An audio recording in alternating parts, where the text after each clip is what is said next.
लेना होगी, फिर ही मैं तुमसे शादी कर सकती हूँ। मैं मना लूंगा तुम्हारी माँ को।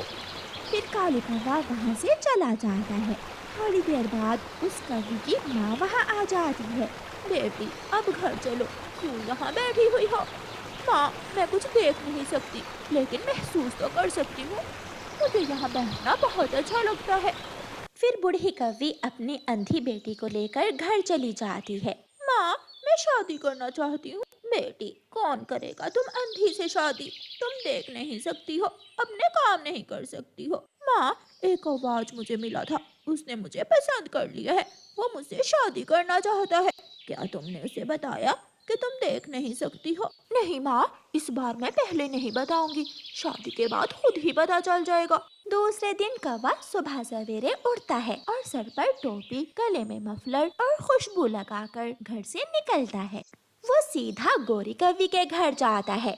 गौरी, मैं आ गया। माँ कहाँ है? मैं माँ से इजाजत लेने आया हूँ। क्या आप करोगे ना मुझसे शादी? माँ को मना लोगे ना? हाँ, मैं तुम्हारी खातिर सब कर सकता हूँ। माँ, माँ यहाँ आओ, कोई आपसे मिलने आया है। बूढ़ी माँ रसोई से आती है। माँ जी, मैं शादी करना चाहता हूँ आपकी बेटी से। बेटा, अगर तुम मेरी बेटी से शादी करना चाहते हो तो तुम्हें मेरे लिए खेत से ताज़ा ताज़ा गाजरें लानी होगी। अगर तुम मेरे लिए गाजरें ले आओ तो फिर ही मैं तुम्हारी शादी करूंगी अपनी बेटी से। मैं लाऊंगा। मैं गाजरें क्या, मैं सेब भी ले आऊंगा। कालू जी, मेरी खातिर माँ को गाजरें ला दोगे क्या? हाँ, मैं यूं गया और यूं आया। कौवा वहाँ से उड़ता है। माँ, तुमने कालू को गाजरें लेने क्यों भेज दिया है? बेटी, तुम अंधी हो, दाना नहीं कमा सकती। मैं देखना चाहती हूँ कि ये कौवा मेहनती भी है, क्या ये तुम्हारा पेट भी भर सकेगा? कौवा उड़ता हुआ कबूतर के खेत में जाता है। कबूतर काम से फारग होकर धूप में लेटा हुआ था। कबूतर सो रहा है, मैं आसानी से कबूतर की गाजरें चुरा सकता हूँ। कालू कौवा चुपके से खेत में घुस जाता है और कबूतर की गाजरें चुराने लगता है। कौवा कबूतर की गाजरें चुराकर भाग जाता है। बेटा, ये गाजरें तो बहुत स्वादिष्ट हैं। तो क्या माँ जी, मैं अब शादी कर सकता हूँ आपकी बेटी से? मैं कल बताऊंगी। कौवा घर चला जाता है। बेटी, कल मैं उस कौवे को फिर से आजमाऊंगी। कौवा अपने घर में बहुत खुशी खुशी बैठा हुआ था। अपनी होने वाली पत्नी के बारे में सोचते सोचते वो सो जाता है। मेरे कालू जी, देखो तो आसमान कितना सुंदर दिख रहा है। हाँ, तुम्हारी तरह बहुत ही सुंदर है आसमान। नहीं नहीं, मैं तुम्हारी शादी अपनी बेटी से नहीं करूंगी, नहीं करूंगी। कौवा डर कर उड़ जाता है और लंबी लंबी सांस लेने लगता है। सपना, ये तो सपना था। माँ मान जाएगी, जरूर मान जाएगी। दूसरे दिन फिर से कालू कौवा गोरी कौवी के घर जाता है। आज तुम्हें मिठाई लाना होगी। अगर तुम मेरी बेटी से शादी करना चाहते हो तो पहले मुझे मिठाई लाकर खिलाना होगी। मिठाई? मैं ले आऊंगा, मैं मिठाई जरूर ले आऊंगा। कालू जी, मेरी खातिर माँ को करके दिखाना, माँ की परीक्षा में पूरा उतरना। मैं जरूर करूंगा, मैं लाऊंगा मिठाई। कालू कौवा उड़ता है और चिड़िया के पास जाता है। चिड़िया चिड़िया, मुझे कुछ पैसे उधार दे दो। मैंने अपनी होने वाली सास के लिए मिठाई लेकर जाना है। कौवे भैया, होने वाली सास कहाँ है आपकी? बरगद के पेड़ पर है उनका घर। चिड़िया, वो कौवी बहुत सुंदर है। अगर मैं उसकी माँ की परीक्षा में पूरा उतरा तो वो जरूर मेरी शादी उस कौवी से कर देगी। कालू, आजकल धोखा भी हो जाता है, अच्छी तरह जांच कर लेनी थी उस कौवी की। नहीं नहीं, मैंने सब जांच कर ली है। वो कौवी बहुत खूबसूरत और अच्छी है। नीली नीली आंखें हैं उसकी। फिर चिड़िया कौवे को कुछ पैसे उधार दे देती है और कौवा वो पैसे लेकर वहाँ से चला जाता है। कौवा चील की दुकान पर जाता है। चील दी, मुझे 1 किलो गुलाब जामुन दे दे। कौवे, पूरे 1 किलो क्या अकेले ही खाओगे? नहीं नहीं, मैं अपने ससुराल जा रहा हूँ मिठाई लेकर। चील कौवे को मिठाई दे देती है और कौवा मिठाई लेकर गोरी कौवी के घर की तरफ जाता है। मुझे पता था तुम जरूर कर लोगे। मेरा मफलर कैसा लग रहा है? सुंदर है? मफलर? हाँ, मैंने तो देखा ही नहीं था। ये मफलर तो बहुत सुंदर है। लाल लाल रंग का मफलर मुझे बहुत पसंद है। ये लाल नहीं, ये तो सफेद है। मैं तो मजाक कर रही थी। जब मेरी शादी तुमसे हो जाएगी तो मैं तुम्हें लाल मफलर ही लेकर दूंगी। गौरी की माँ मिठाई खा लेती है। हाँ कालू बेटा, अब तुम मेरी बेटी से शादी कर सकते हो। कौवा खुशी से उछलने लगता है। दूसरे दिन कौवा चिड़िया, कबूतर और तोते को साथ लेकर आता है और कौवे की शादी हो जाती है। कालू, तुम्हारी पत्नी आंखों से ऐनक क्यों नहीं उतार रही? कहीं अंधी ही ना हो। तोते, मैं तुम्हारी चोंच तोड़ दूंगा अगर किसी ने सुन लिया तो। शर्म करो। तोता चुप करके बैठ जाता है। कौवा उस कौवे को बिहाकर अपने साथ ले जाता है। ये घर तो बहुत सुंदर है, इतना बड़ा घर। क्या ये पागल है? मेरे टूटे फूटे घर को सुंदर बोल रही है। हाँ हाँ, ये घर मेरी माँ ने बनाया था। अब ऐनक उतार भी दो। क्या तुम रात को भी ऐनक लगाए रखती हो? नहीं नहीं कालू जी, मैं ऐनक सिर्फ सोने से पहले ही उतारती हूँ। गोरी की इस बात से कालू कौवे को शक पड़ जाता है और वो उठकर दूसरी तरफ जाकर बैठ जाता है। मैं घर का ख्याल रखूंगी और तुम दाना ले आया करना। मैं और कोई काम नहीं कर सकती। माँ ने शुरू से मुझे काम पर लगाया ही नहीं था। कौवे की दुल्हन दूसरी तरफ देखकर बातें किए जा रही थी। इसका मतलब ये कौवी अंधी है। मैं यहाँ हूँ, वहाँ नहीं हूँ। अपनी ऐनक उतार दो, मुझे सब मालूम हो गया है। आखिर तुम कब तक ये छुपाओगी? पति जी, मुझसे कोई शादी नहीं करता था, इसलिए मैंने ये सब किया। आपसे इतनी बड़ी बात छुपाई। अब ऐनक उतार दो। गौरी ऐनक उतार देती है। अब हमारी शादी हो गई है। तुम अंधी हो या लंगड़ी, अब तुम मेरी पत्नी हो। और मैं भी कोई जवान नहीं हूँ। अगर तुम मुझे देख लेती तो शायद तुम भी मुझसे शादी ना करती। ये सुनकर गौरी कौवी हंसने लगती है। रानो चिड़िया की ऐसी कहानियाँ सुनने के लिए YouTube सर्च बार में रानो चिड़िया की कहानी लिखें या फिर ये बटन दबाकर बोलकर कहें रानो चिड़िया की कहानी। पूरे जंगल में एक कालू कौवे की ही दुकान थी, जहाँ से सब पक्षी अपनी अपनी जरूरत की चीजें लिया करते थे। कौवे भैया, एक पाव नमक और दाल दे दें।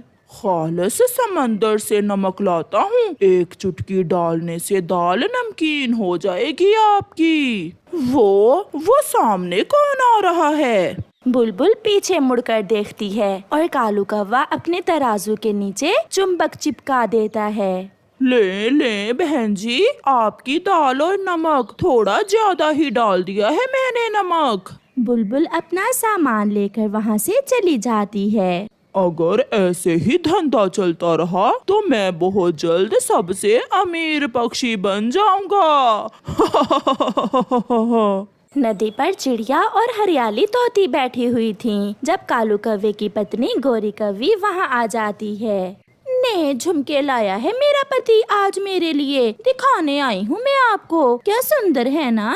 बहुत सुंदर है। हरियाली, तुम भी कुछ बोलो। लगता है तुम जल गई हो मेरे झुमके देखकर। अच्छा, अब मैं जाती हूँ, मुझे दूसरे पक्षियों को भी अपने झुमके दिखाने हैं। गौरी कौवी वहाँ से चली जाती है। रानो, तुम मानो ना मानो, ये कौवा और कौवी कोई ना कोई 2 नंबर काम जरूर करते हैं। चंद दिन ही हुए हैं दुकान बनाई है और गौरी ने झुमके भी ले लिए और बड़ी बड़ी बातें करती है ये गौरी। हाँ हरियाली, ये हैं तो बहुत शैतान। चलो अब घर चलें, शाम होने को है। ऐसे ही दिन गुजरते गए। कालू कौवा किसी भी पक्षी को कोई भी चीज पूरी ना देता। बातों में लगाकर अपने तराजू के नीचे चुंबक चिपका देता और कम सामान तोलकर पक्षियों को दे देता। कालू जी, कल मैंने नदी पर चिड़िया और हरियाली को अपने झुमके दिखाए तो दोनों जल गयी मेरे झुमके देखकर। अभी तो मैं तुम्हें सोने की चूड़ियाँ भी लेकर दूंगा। अगर ऐसे ही हम पक्षियों को उल्लू बनाते रहे तो वो दिन दूर नहीं जब मेरे पास सोने का हार भी होगा। वो लालची पति पत्नी बैठे ऐसे बातें करते हैं। चिड़िया के घर में शक्कर खत्म हो गई थी। चिड़िया अपनी बेटी गुड़िया से कहती है, गुड़िया बेटी, ये पैसे ले जाओ और कौवे की दुकान से शक्कर ले आओ। मम्मा, कितनी शक्कर लानी है? ये लो पैसे और आधा किलो ले आओ। गुड़िया अपनी मम्मा से पैसे लेकर कौवे की दुकान की तरफ जाती है।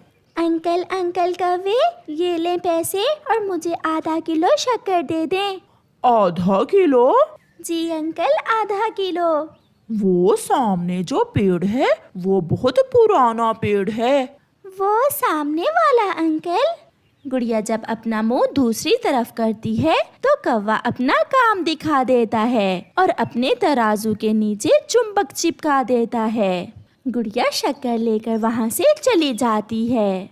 गुड़िया बेटी, सच सच बताओ, आपने इन पैसों में से कोई चीज तो नहीं लेकर खाई? ये शक्कर मुझे आधा किलो से कम लगती है। नहीं मम्मा, सच में मैंने तो कुछ भी नहीं लिया। मैंने तो सारे पैसों की शक्कर ली है। मुझे ऐसे ही लगा होगा, महंगाई बहुत हो गई है ना, इसलिए।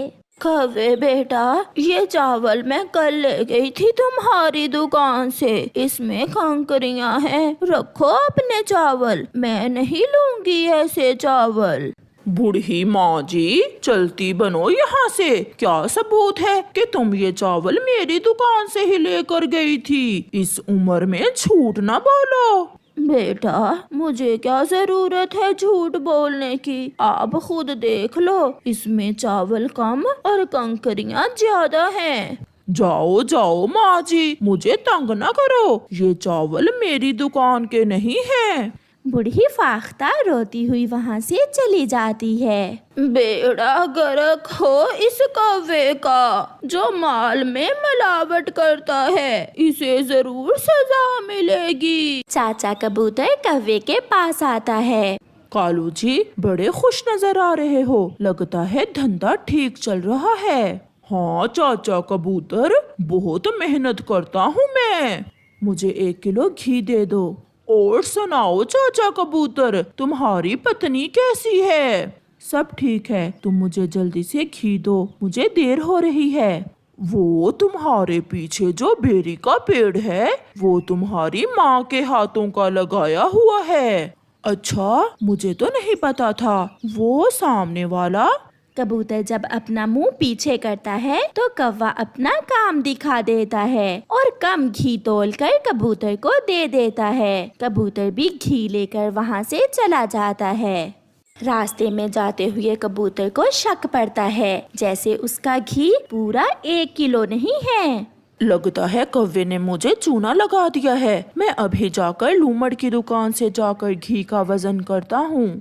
चाचा कबूतर ऐसा सोचते हुए दूसरे जंगल जाता है और लूमड़ की दुकान पर जाकर अपने घी का वजन करता है। घी तो पूरा आधा किलो कम था। तो ऐसा है, वो कौवे का बच्चा हम सब पक्षियों को उल्लू बना रहा है और हमें तोल कम दे रहा है। मुझे उसे पकड़ना होगा। दूसरे दिन चाचा कबूतर चिड़िया और मिट्ठू तोते से बात करता है। मैंने कल खुद दूसरे जंगल जाकर घी का वजन किया है। घी पूरा आधा किलो कम था। कबूतर चाचा, शक तो मुझे भी था, मगर अब मुझे विश्वास हो गया है, वो कौवा हमें चूना लगा रहा है। तो फिर आप सब चले मेरे साथ, आपके सामने मैं पकड़ूंगा उसे।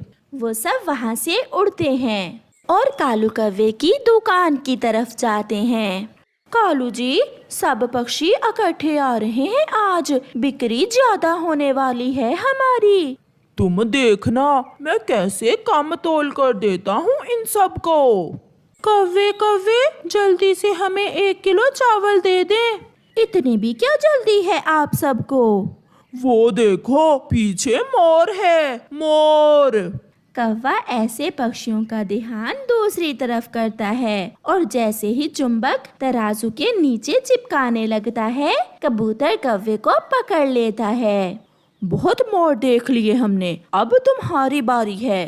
फिर दूसरे पक्षी भी वहाँ आ जाते हैं और मार मार कर कौवों को अपने जंगल से निकाल देते हैं। कालू, अब दूसरे जंगल में जाकर दुकान लगाएंगे।